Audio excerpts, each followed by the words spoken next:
And as I've read the job description of deputy treasurer, and it's indicated in that job description that basically the deputy treasurer, in the absence of the treasurer, acts as the treasurer.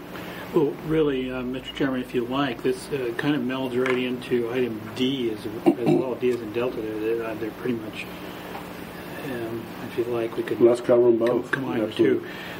Just to give you a short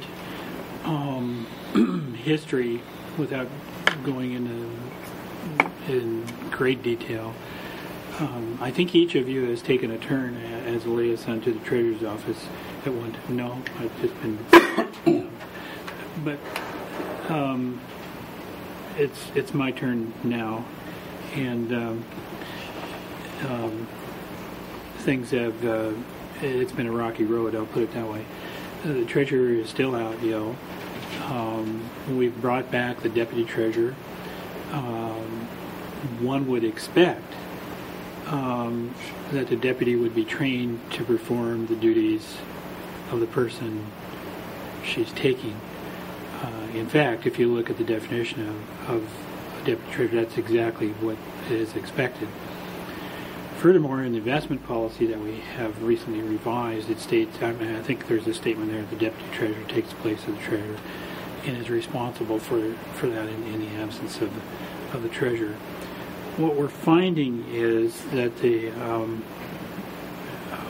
and I don't mean this negatively at all about the deputy treasurer. She's a fine person and works hard and is doing her very, very best. But quite frankly, her training has not been sufficient to allow her to take over the duties completely for the treasurer. She's been employed, I think, in the Treasury Department since 2007, roughly. And so where I'm going to go with this, I hope, eventually, is to a discussion of cross-training, which we've talked about over and over and over again. I've been bringing up since I first took office in January. Well, I actually brought it up in February. What has happened in the latest scenario with the Treasurer's Office is I was contacted on the 21st of July by a superintendent of schools from Port Orford. And she was concerned, superintendent of schools was concerned that the disposition of tax monies had not been completed to her district. And so in essence, when she called, of course I know this person pretty well, I've worked with her in the past, so I think she felt comfortable calling me. But in essence, she's saying, where's the money? And I couldn't give her an answer, because quite frankly... A little closer. Can we turn this up? Turn the sound up? You have a soft voice. Oh, sorry. In essence, I thought that the disposition of tax funds had been taking place. So this was a complete surprise to me. And what I told her was, I'll look into it. I won't get back to you today because the treasurer's out ill. And actually the deputy treasurer is gone too for 4 or 5 days, and she'll be coming back. And I'm not sure what the nature of her absence is about. But as soon as she gets back, which will be tomorrow, that would be the 22nd, I think, I'll contact her, and then I'll get back to you shortly.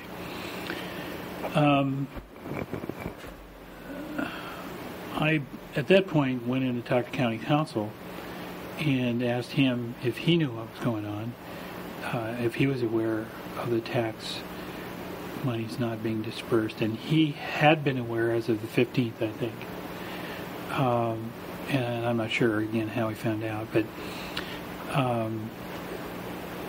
what I found out from him is that basically the deputy treasurer wasn't trained to perform this function,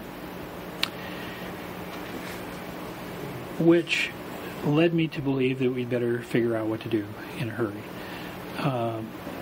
And to make a long story short, Julie Swift, who works in the finance department, it turns out, was able to help the deputy treasurer to accomplish this task. Consulted again with county council. his advice for me was to contact a couple of the folks in the state who were treasurers in other counties, regarded well throughout the state. And so I did contact, in fact, the treasurer from Marion County, who was willing to come down and work with our folks to help train them, if that would be agreeable to all parties. So I'm giving you the history here. You can cut me off any time.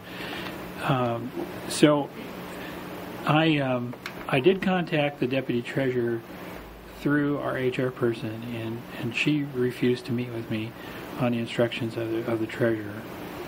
I followed that up with an email directly to the deputy treasurer saying, I want to meet with you today. This is a direct communication. I wish to meet with you today. Give me an answer by 2 o'clock, yes or no.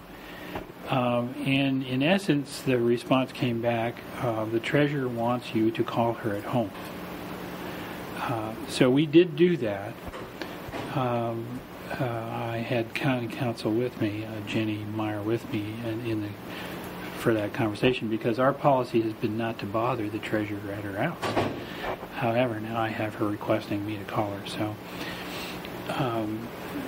in essence, the treasurer indicated that they would work it out, they'd fix it, and then that it was not necessary to call in any help, and it would be fixed. And I think the quote was, she was a treasurer, elected official, and she'd do pretty much what she wanted to do in regard to this. I said, well, that's fine. We're just offering help if you need it. So our offer has been made, and at this point has not been accepted. But the offer still stands in the sense that the treasurers from other parts of the state are willing to come in and assist if needed.